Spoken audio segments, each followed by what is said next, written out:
she has prepared a really nice YouTube video that we're going to show first of all, and then we will follow up with letting her answer your questions.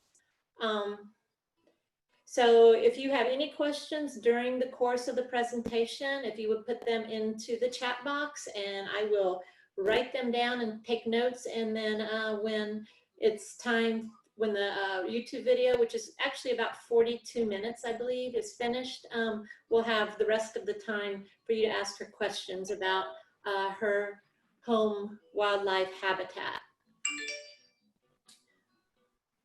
Rachel, if you're here, do you want to say anything before we start?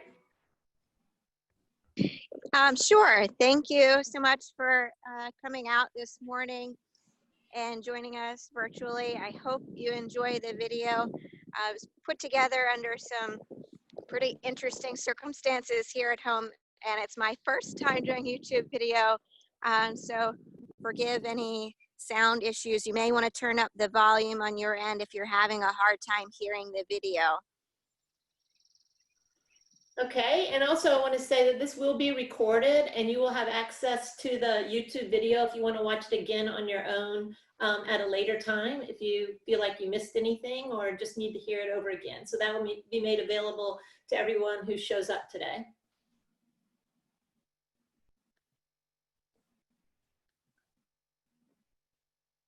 Okay, I think we're going to go ahead and start running the video. It's time, and we like to start on time. So let me see if I can queue up the video here. Okay, so we're going to talk about food sources for the wildlife in your area.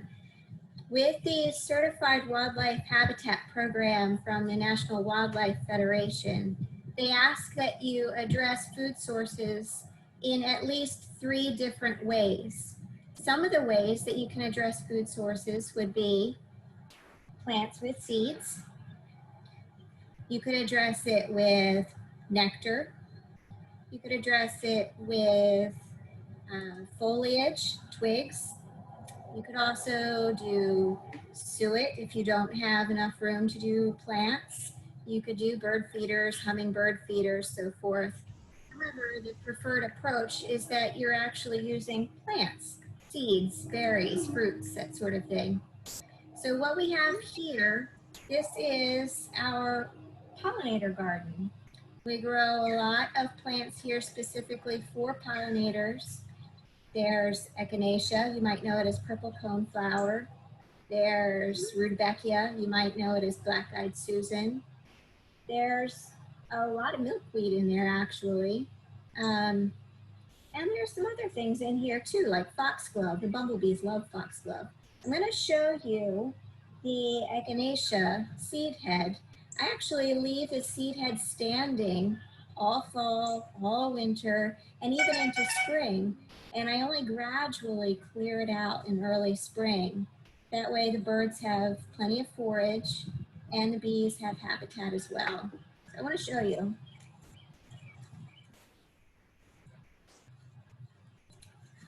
This is a well-eaten seed head. This is from echinacea.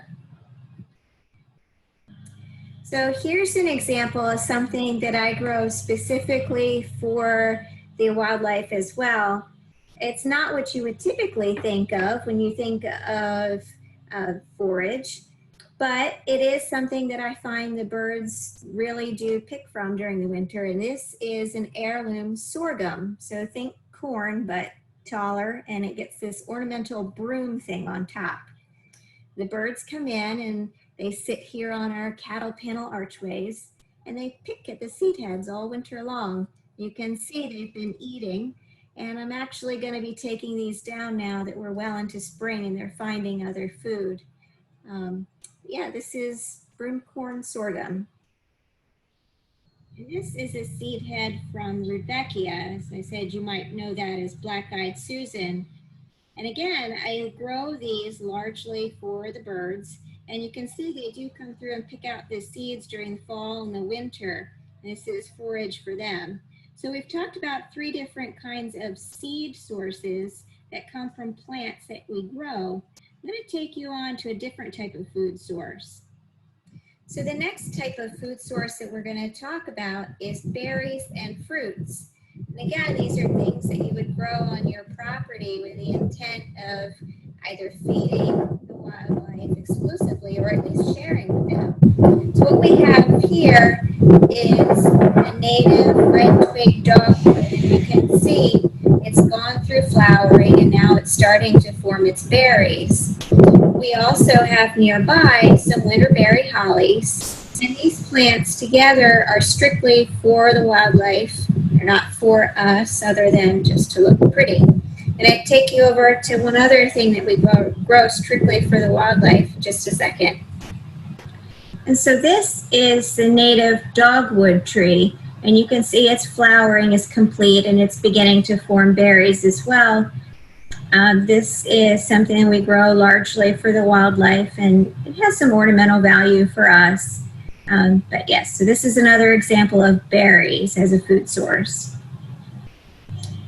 So here's another source of berries or fruit for wildlife, and while it's not one that we would want to grow exclusively for the wildlife, we do share it. And I'll tell you something. I love raspberries, and our youngest daughter, she loves raspberries too.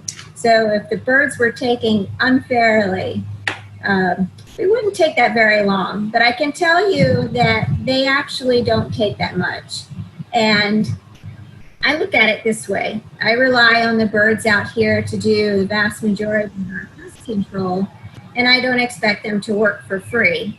So I let them have the red raspberries. They don't take too much.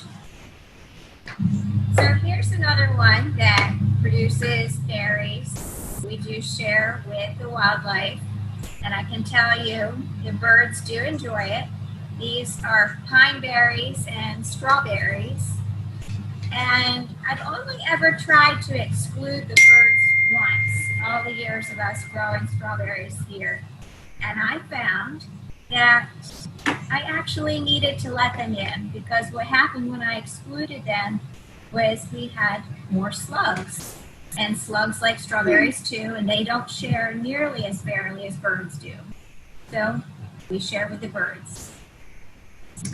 And here is the last example I'm going to give you for fruit or berry food sources. This one is a gummy berry, and the berry becomes plump and red around June. And the fruit is very astringent until it is dead ripe. And you'll know because it puckers your mouth when it is not ripe. And so I actually enjoy sharing this with the birds, because the birds are kind of my barometer of whether the fruit's ripe. The birds will come out when the fruits start to turn red, and they'll sample a little bit. If it's astringent, they won't eat much. When the birds start coming out in numbers, that's when I know the fruit is ready to pick. So this I happily share with the birds. So the next kind of food source for wildlife that we're going to talk about is nectar. Now we visited this site earlier when I mentioned pollen, but this is also a place for nectar. And when I think of nectar, I think of butterflies and I think of hummingbirds. And I can tell you that both the butterflies and the hummingbirds do frequent our echinacea, the purple plum flower, for nectar. One of the other places that they visit is the milkweed, which is also in this bed. There's another plant that I find that they visit that's not come up yet, so won't be able to show you, unfortunately, but it's cannas. Cannas, the hummingbirds love those. So we've talked about seeds, we've talked about fruits and berries, we've talked about nectar and pollen. Let's see what else we can talk about. So another foliage food source for wildlife is actually red clover. I plant this in a lot of places throughout our main garden. It's a food source for rabbits.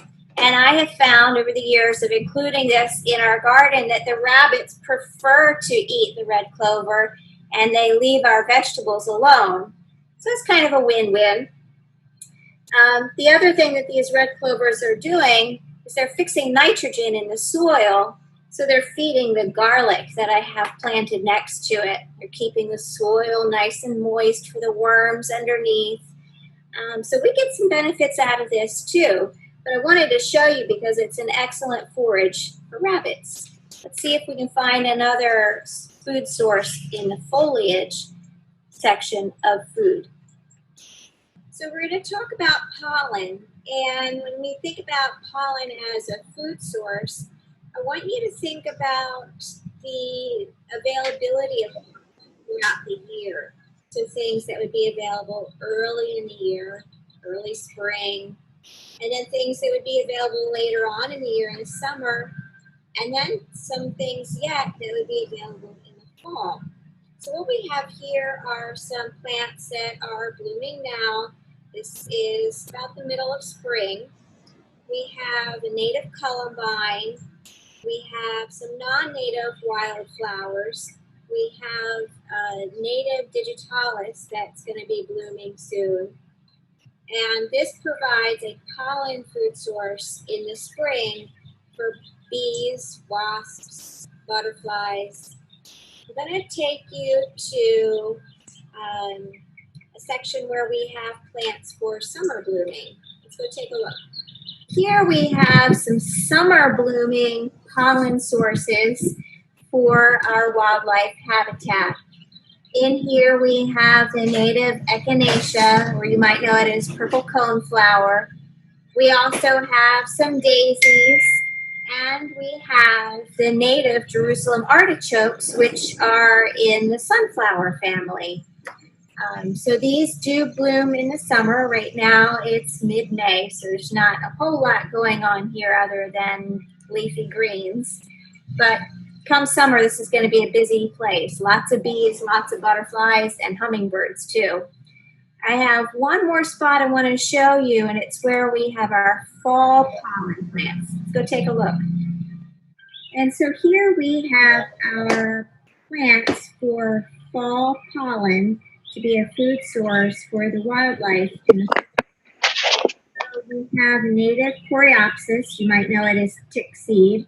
We have native goldenrod, and we also have, probably can't see in this picture, but we also have the native New England aster. And all of those bloom in the fall and is a hot spot for bees when there's not much else to find. So we've talked a lot about food. We talked about seeds. We talked about fruits and berries. We talked about nectar. We talked about foliage. And we've talked about pollen. That's going to wrap up food for your wildlife habitat. If you don't feel like you can include these kinds of plants where you are, by all means, do look to include feeders, but bear in mind that there's a maintenance responsibility that goes along with having feeders. You're going to have to keep them clean. You're going to have to keep them well stocked. Any food that's spoiled is going to need to be discarded, because the worst thing that you can do is to let your feeders get dirty and have spoiled food. It'll make the wildlife very sick. So that's going to wrap up food. We're going to move on to water next. So the next element that you'll need to address in your own backyard wildlife habitat is water. And one of the ways that you can address that is with bird baths. As you see here, you're going to want to keep them clean. You want to make sure it has fresh water in it. The other thing you want to look out for is to think that birds don't like to be vulnerable, exposed, especially in a position where they might be vulnerable to predators. So you want to locate your bird bath in a close proximity to a tree, and if need be, the bird can seek shelter. We have our bird baths fairly close to trees.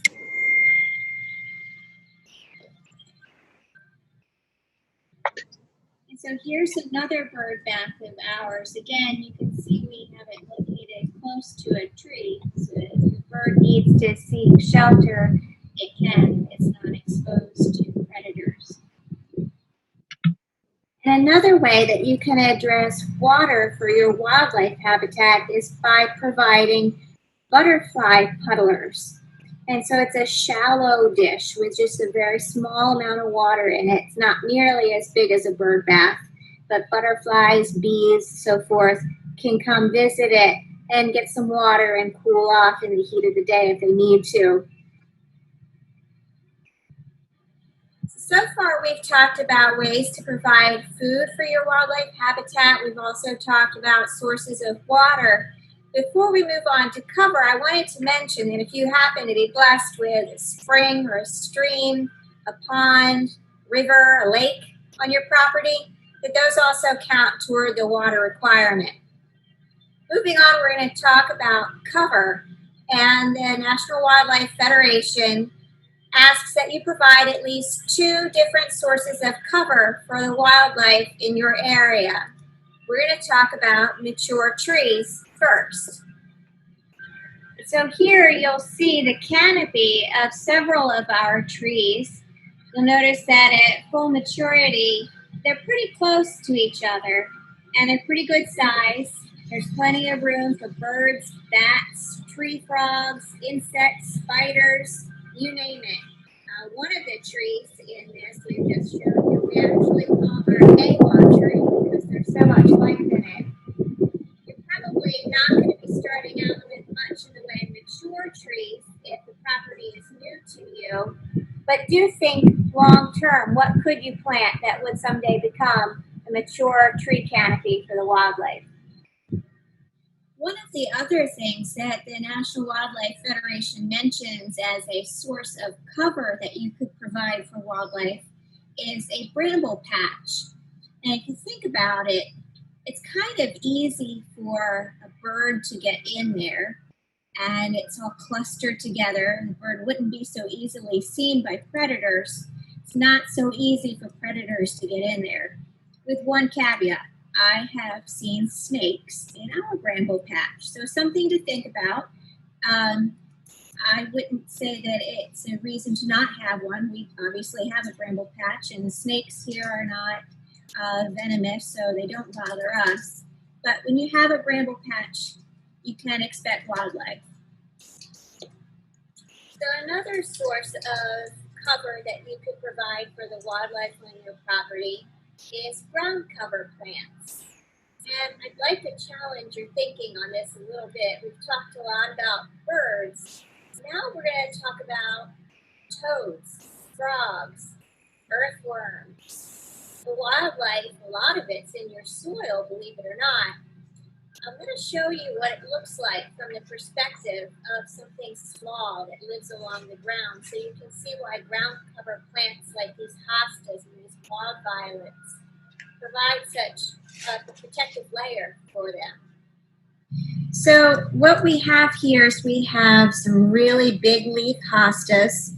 We have some native jack-in-the-pulpits here. And then just ahead, we have some native ferns and we have some native wild violets. So most of what's here is native. There's actually, just out of view, there's a native rhododendron as well. Most of what's here is native with the exception of these really big leaf hostas. And you can see that it provides almost a complete cover of the ground. And if you come and take a look down, you can see how much protection that provides. So lots of things could hide under there, toads, frogs, and then like I said, the soil biota as well is well protected from the weather, extreme rain, extreme temperatures, and so forth. So think about this kind of application when you're also looking at ways to provide cover for the wildlife. So another source of cover that you could consider for your wildlife habitat would be a rock pile or rock wall. And this type of cover is important for skinks, salamanders. It's also really important for spiders. Think about your small predators that would be protecting your garden for you and keeping pests at bay. They need places that they can hide, and then a lot of them are kind of ambush hunters. So rock pile, rock wall provides important habitat for them so that they can provide those services for you. Another source of cover that you could provide in your wildlife habitat would be evergreen trees. Out of all the trees that we have here, I would say that this particular tree, in addition to one or two other evergreens here, are the most heavily occupied by birds on our property. This is a native red juniper. You might know it as a red cedar. It is technically a juniper, and it does seed pretty freely. So if you decide that this is something you'd like to include on your property because the birds do favor it so much, just bear in mind that you may have to go around removing volunteers from time to time. So here's another type of cover that you could consider. And I just want you to be a little open-minded about this one. So far, we've talked about wooded areas, so mature tree canopies. We've talked about a bramble patch. We've talked about rock pile, ground cover, and evergreens. Now we're going to talk about a brush pile or a pile of logs. What you see behind me is our yard waste compost pile, and it is heavily used by the wildlife here. We have rabbits that burrow underneath of it in cold weather. We have insects that live in it year-round. The birds come and forage from it because a lot of the seeded plants go up here. We also have snakes that come through here, and we even have groundhogs that come and forage from the things that go on this yard waste compost pile. Now, the size of this pile might be larger than what you would have on your property. We have 2.5 acres roughly, so a smaller property probably wouldn't have something quite this size, and that's okay. It'll still be useful to the wildlife in your area. If you think that something like this is a little unsightly, maybe put it where either you don't see it directly or your neighbors don't see it directly. But absolutely do consider this type of resource for the wildlife in your area. So far, the elements of wildlife habitat that we've discussed are food, water, cover, and now we're going to talk about places to raise young. And it's no surprise that we're back to mature trees. The National Wildlife Federation mentions mature trees as one of the sources that you can provide to the wildlife in your area for places to raise their young. Now, you might think of just birds laying eggs in nests, and that's one aspect, but there are also insects, there are wasps, there are tree frogs, there are bats, you name it. I'm going to show you one other way that you can provide a place for wildlife to raise their young on your property. So here we are back at the milkweed, and this is one of those other ways that you can provide a source for the wildlife to raise their young. And milkweed is important to the monarch butterfly because that's where it's going to lay its eggs. The eggs hatch, and the caterpillars come out and feed upon the leaves of the milkweed. There are a few other plants with similar roles I'm going to show you. And here we are at the dill again, and dill plays a similar role, but in this case it's for the swallowtail butterfly. It comes and lays its eggs on the dill and a few other plants in the same family. The eggs hatch and the caterpillars feed upon those plants. You probably know them as parsley worms. So we grow a lot of dill here, and we share it. We share it with the swallowtail butterflies and their young. I'm going to show you a couple more plants. Let's take a look. And here we are at the carrots again. And again, this is for the swallowtail butterfly.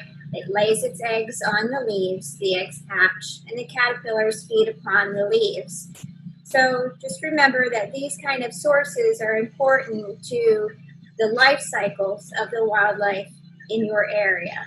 There's one last plant I'm going to show you. So here we have the native pawpaw tree. This one's just a baby. We have several babies on our property. And it is the host plant for the zebra swallowtail butterfly. And it does the same thing as the other butterflies that I mentioned. It lands on the leaves, it lays its eggs, the eggs hatch, and then they feed upon the leaves. And like I said, this is a native pawpaw. It does provide fruit for us as well once it reaches maturity.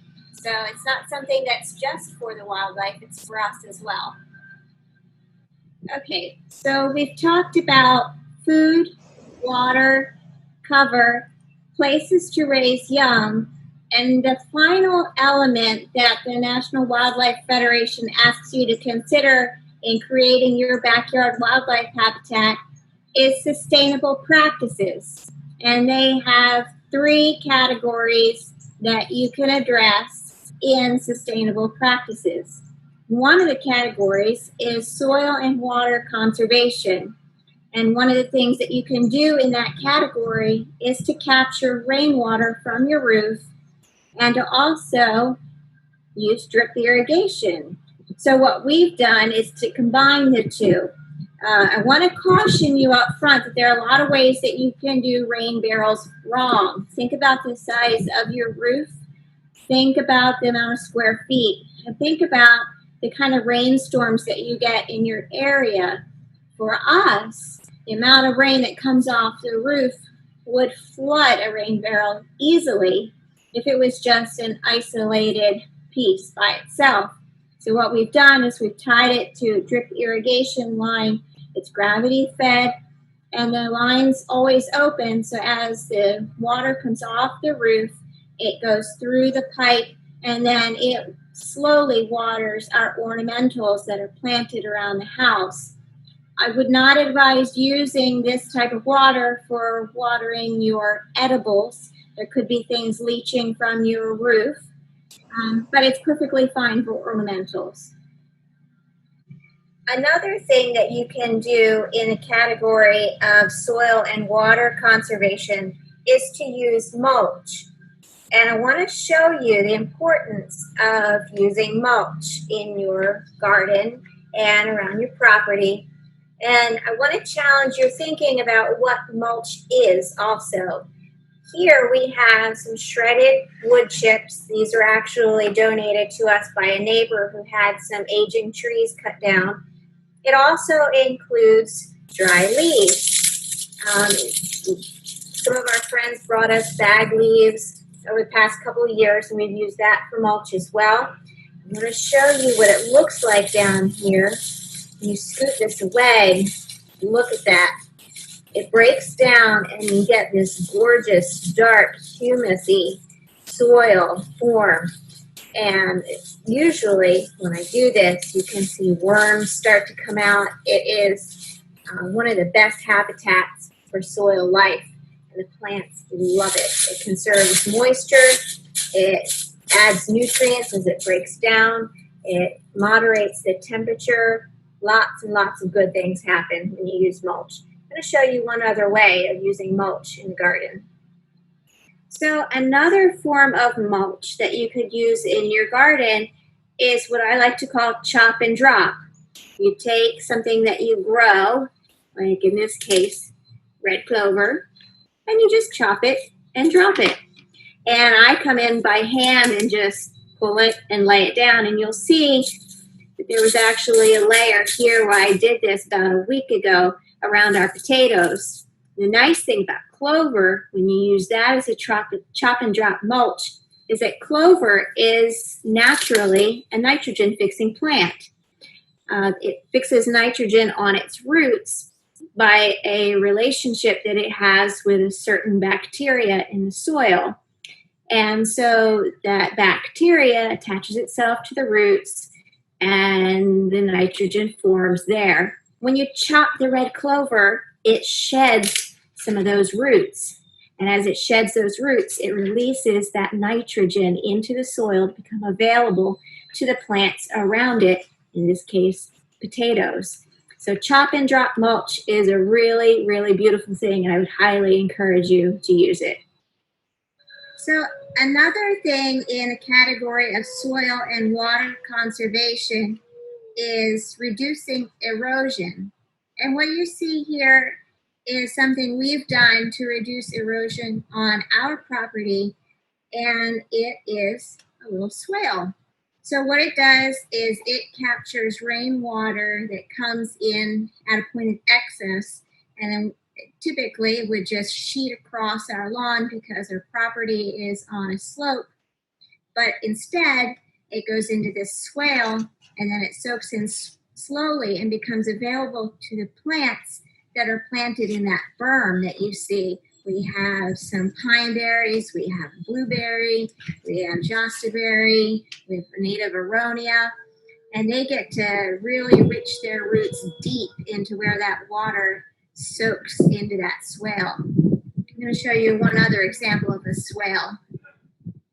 So here's another swale that we have, and on the back part of it, you'll see there are some sea berries planted, and they are nitrogen fixers. They do produce berries. They're edible to humans. They're actually called the citrus of the north. You might know it by the name sea buckthorn. So they're planted on the berm, and then down here is where the swale is. And that swale acts as a divider between the sea berries and the garden bed. You can see just part of the garden bed here. I've got some climbing nasturtiums up these teepees here. It's going to have tomatoes shortly. This swale, again, for us, it's stopping that sheeting effect that we get with those big storms, because this garden really is on a slope. So the water comes in, and many times this swale fills right up to the top. And then it drains slowly, and everything around it, everything in this bed and the sea berries as well, get to benefit from that extra water. So the next category under sustainable practices is removing non-native plants and animals. Now, what I will tell you is to please use good, careful judgment in applying this to your property. I would say it's not a 100% all or nothing rule.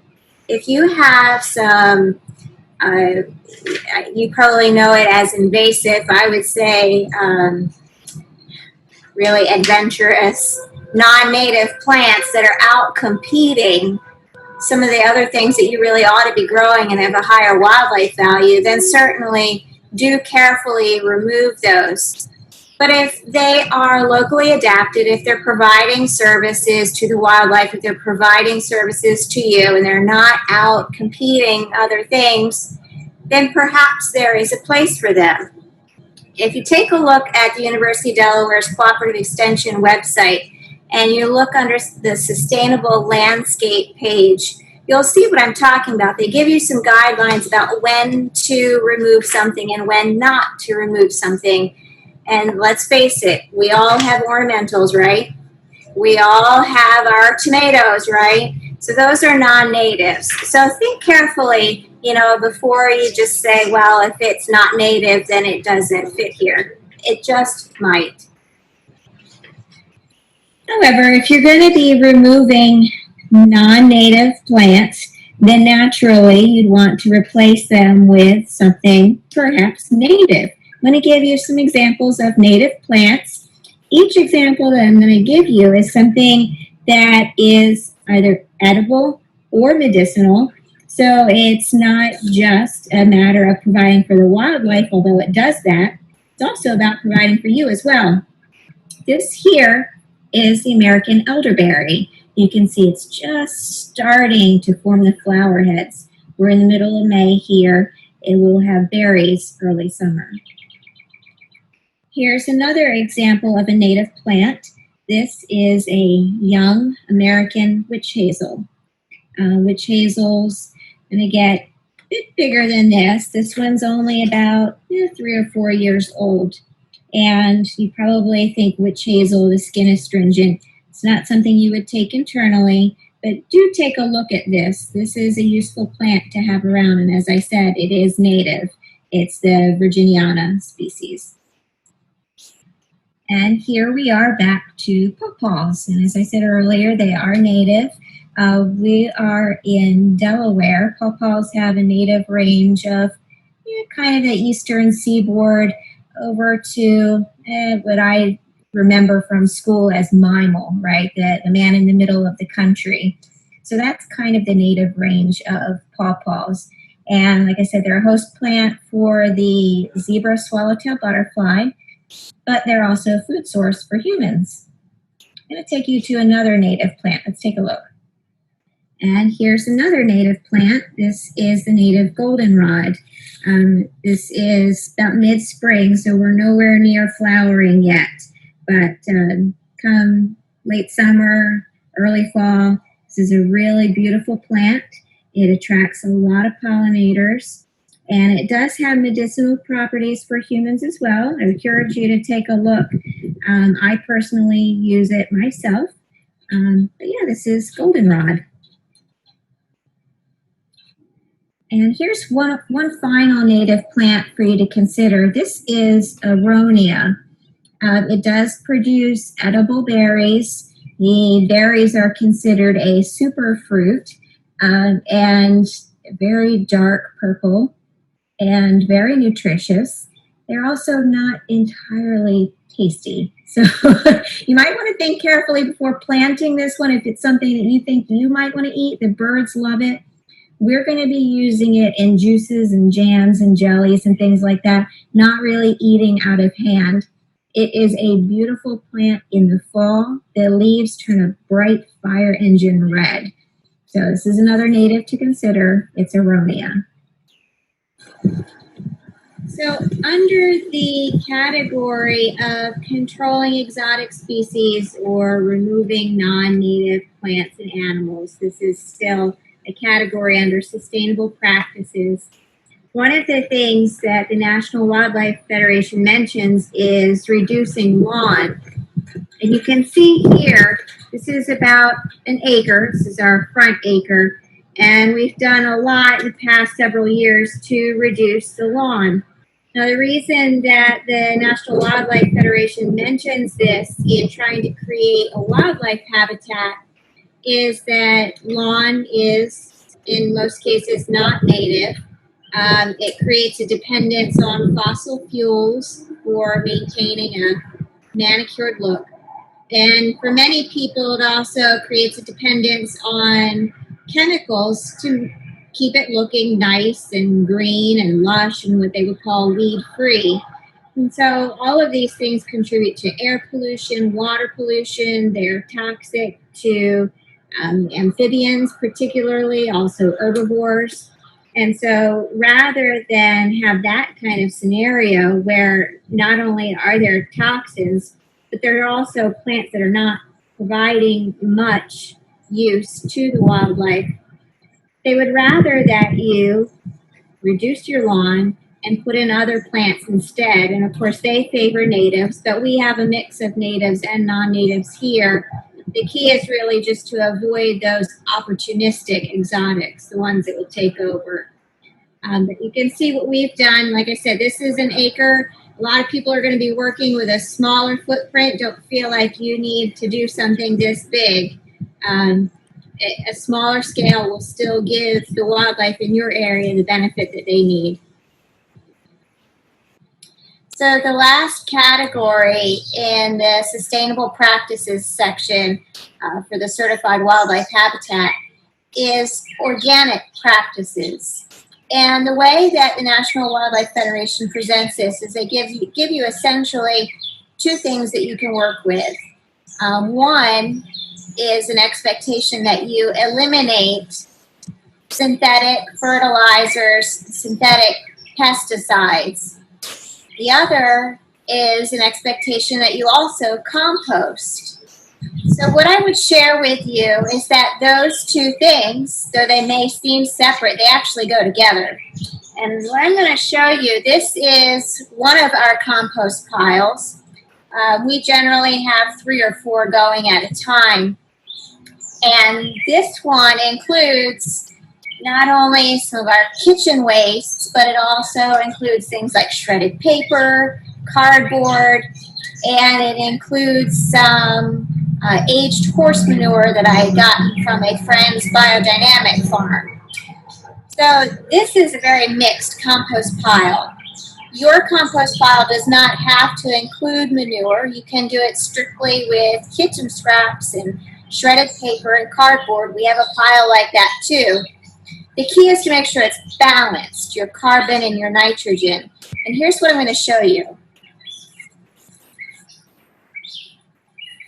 This, you see how crumbly this is? And it's loose. This isn't slimy, this isn't sludgy, okay? You should be able to smell it, and it smells earthy, almost a little sweet, okay? It smells like soil. If you've got something that smells funky, it smells sour, that's not compost. You've just rotted some things. Now, if you get to that point, you can fix it. It needs air, it needs carbon. I'm going to give you a couple resources for good composting. Dr. Elaine Ingham, she has probably the best information on composting. And she really gets into the soil biology of it. Look her up. She's got a lot of free resources online on her webpage and on YouTube. Another good resource for composting is Jeff Lawton with the Permaculture Research Institute. He's based out of Australia. He gives you very practical step-by-step how to compost. Both are excellent resources. Now, I mentioned that this is really the solution to getting away from synthetics. And the reason is because compost is a low-dose organic fertilizer. It will release fertility slowly into your soil. But more importantly, it's an inoculant. It's an inoculant of beneficial microorganisms. And those beneficial soil microorganisms are the real backbone of everything that you're going to be growing. They're going to keep soil diseases at bay. They're going to make sure that your plant is growing at a healthy, steady rate. And when you have those things in your corner, you don't need pesticides. You don't need herbicides. You can apply this as a side dress in your garden, and it will act as like a top layer of mulch while it's releasing nutrients and while it's inoculating your soil. So good compost will do all of those things for you. I can tell you of all the things we grow here, I don't use any synthetic fertilizers. I don't use any pesticides of any kind, not even the organic ones. I don't use any herbicides. I don't use any fungicides, none of it. It comes down to soil health. So we've talked a lot about food. We've talked about water. We've talked about cover. We've talked about places to raise young. And we've also talked about sustainable practices.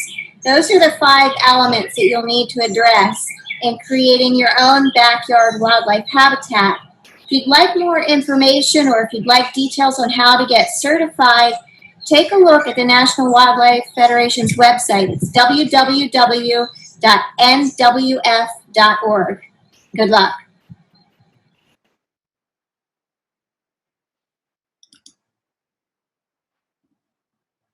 Okay. In the gardening world, tomatoes have the most strategies Sorry about that. for Hold on, pruning, let and me they can be quite get this confusing. fixed. So in this video, we're going to go deep into the world.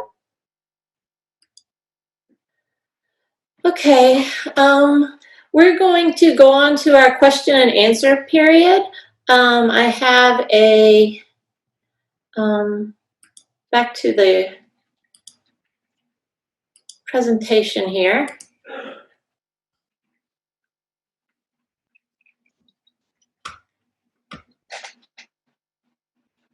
Thank you, Debbie. There was one question in the chat box during the presentation. Bear with us. This is the first time we've aired a video, and I think Rachel and her husband did a super job presenting this to us. I know it took a lot of work and effort to get that together. It's not as good as the real thing, but I'm glad that she took the time to do that. The first question was, what are the best plants to attract bees and butterflies? I know that you talked about a lot of those during your presentation, but let's say, Rachel, do you have a top 3 or 4 that you wouldn't mind sharing?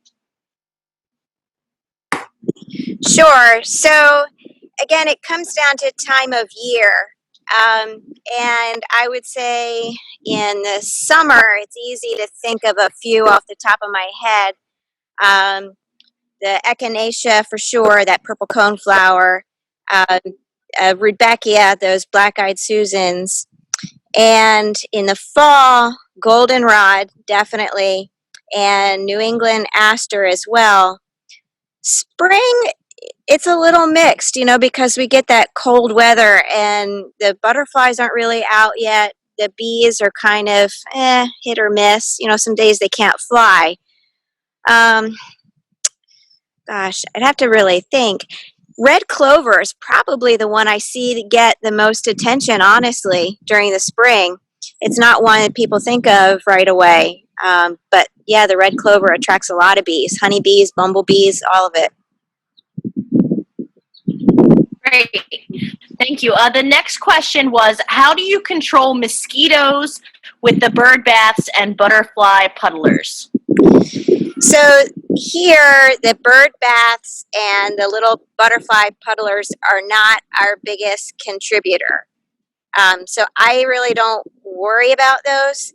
Our biggest contributor is we have ponds out in the wooded area kind of behind our property, and that's our mosquito breeding area. Not too much I can do about that. I will admit mosquitoes are rough out here. Okay, the next question was, can you talk a little bit about the benefits of becoming a National Wildlife Habitat certified? Are there any benefits besides the obvious of helping nature? Yeah, so for a lot of people, the signage is a huge benefit because they struggle with having neighbors nearby who are seeing, you know, maybe some grasses that are getting taller, some meadow areas that are getting taller, some shrub pile, you know, like debris piles. And it's hard to communicate to neighbors sometimes who expect everything to be clean cut, well manicured, that this is providing a service. And so that signage goes a long way in communicating that this isn't being neglected, that this is intentional, and it is being cared for. It just doesn't look like what you have. So the signage is a benefit. There are some other benefits. If you take a look at the National Wildlife Federation website, they mention like discounts and things that you get from them for other services and products that you might be interested in. We do have a couple other questions. Okay. We had a question about bird baths. Someone wants to know how do you use or clean the bird bath, and does it have to be at ground level, and what materials would it be made out of? So ours are, most of them are a metal. It's a painted metal, and it's a white painted metal. And I just swipe it out with a damp sponge and I rinse it really well. And I haven't had any problems with that. We have a couple that are concrete, they're, you know, like you would see at a garden supply center. And I don't care for those as much because they are harder to clean. We also had a question about leaves. Someone wanted to know if you can use whole dried leaves or if you should shred them. We use both, and the whole dried leaves obviously take longer to break down. I mean, you were seeing in the video there leaves that I had put down like probably November, December, and this video was in May, and some of them were still there. It really takes a long time for the whole leaves to break down. If you shred them up front, then they break down much more quickly. I mean, I've got sections of bed where we applied shredded leaves in November, December as well, and it looks pretty much like soil right now. So it depends on what you're after. I mean, both are useful, both are very helpful, but one breaks down more quickly than the other. And can you give us some examples of what you would call a bramble? So raspberries, blackberries, dewberries. I'm drawing a blank. Wineberry, though I think a lot of places list those as invasive. Okay, so like the berry type vining things or The ones with canes. canes. Yeah. Okay, are there any other questions that I missed? If you have any other questions, you can go ahead and put those into the chat now.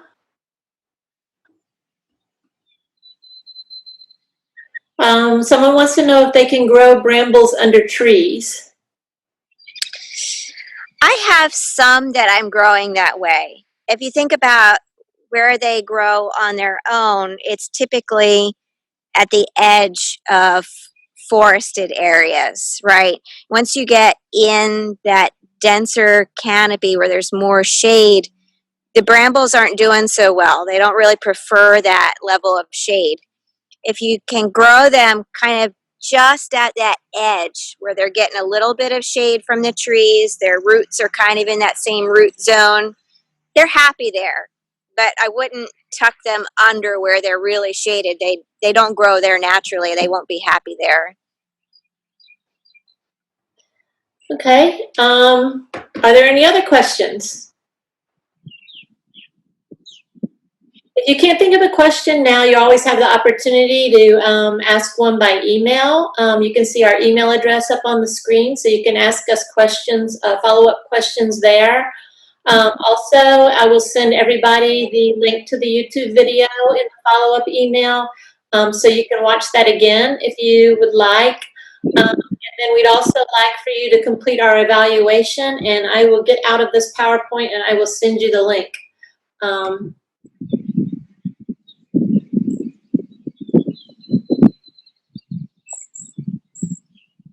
Thank you, Debbie. I was searching for it, but my internet is not fast enough while doing this Zoom meeting. Here, let me just give me 1 second and I will put that right in there. Just do it while the PowerPoint was up. Yeah. But we're figuring this out as we go along. This is the first time we've ever presented this way. Every time is a first time. So appreciate you, Rachel, for being willing to experiment with us. I just put the link to the online evaluation in the chat box, I believe. If you see that there. If you would take a couple of minutes to complete the evaluation, it helps us plan future workshops. If we don't know what you want, we won't know what to plan for you. So it's really important to us that you give us some of that feedback. I am going to send the link to the YouTube presentation on your email. I can press it in here now. Let me see if I can get that. And what I will mention. Hey, Debbie, could you share the? Sorry, Debbie, could you share that the PowerPoint again, because the closed captioning is off now. No.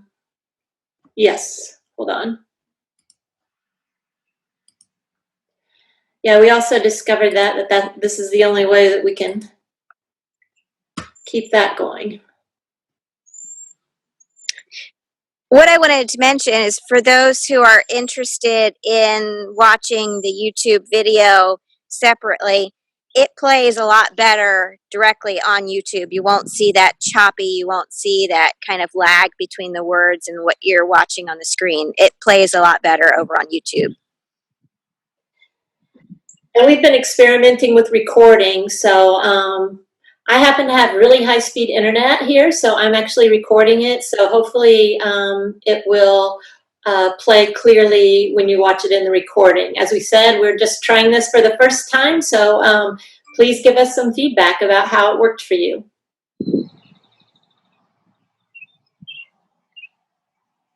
Is there any other questions? Looks like there might be one more.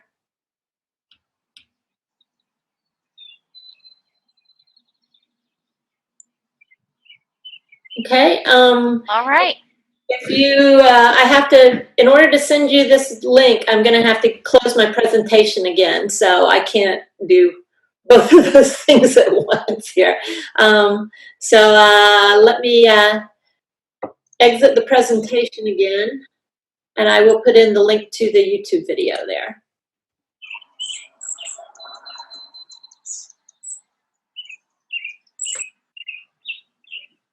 Give me 1 second.